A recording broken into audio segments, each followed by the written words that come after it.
Ipinaaresto na ng Senado si Pastor Apollo Quiboloy dahil no-show sa inihaing show cause order. Nakatutok si Salima Refran. Pinaaresto na ng Senado si Kingdom of Jesus Christ founder, Pastor Apollo Quiboloy. Pinirmahan ang warrant of arrest laban kay Quiboloy dahil sa patuloy na pagtangging humarap sa investigasyon ng Senate Committee on Women, Children, Family Relations and Gender Equality sa mga umano'y pang-aabuso ng pastor. Walang karapatan si Quiboloy yurakan ang dignidad ng Senado. Ang pangbabastos niya sa institusyong ito ay hindi talaga dapat palampasin.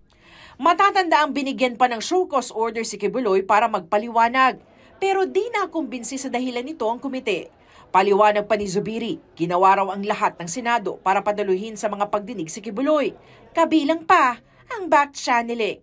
We tried our best, even back-channeling, to ask Pastor Quiboloy to attend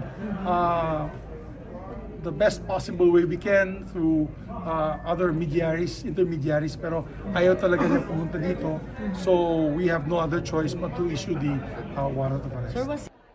Paniniguro ni Zubiri, oras na maaresto at dalhin sa Senado, titiyakin raw ang kanyang seguridad at igagalang ang kanyang mga karapatan. We can guarantee na he'll be safe in the Senate when he visits, and of course respect his decisions and his answers. Kasi if he, of course, invokes his right to self-incrimination, we have to respect that also kasi meron na po siyang criminal case na ifinail sa kanya ng DOJ.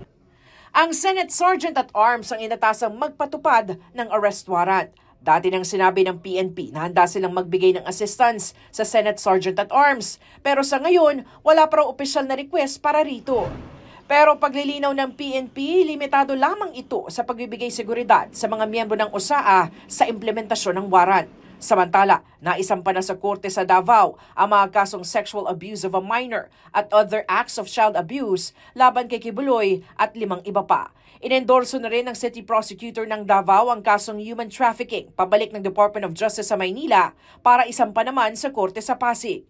Nauna nang sinabi ng DOJ na hihingi nila sa Korte Suprema na ilipat ang pagdinig sa mga kaso dito sa Metro Manila. May immigration lookout bulletin order na laban kay Quiboloy habang didinggin pa ang ihahaing precautionary hold departure order kontra rin kay Quiboloy ng DOJ. Wala pang tugon ang kampo ni Quiboloy sa aming mga text at tawag. Para sa GMA Integrated News, Salima Refran, nakatutok 24 oras.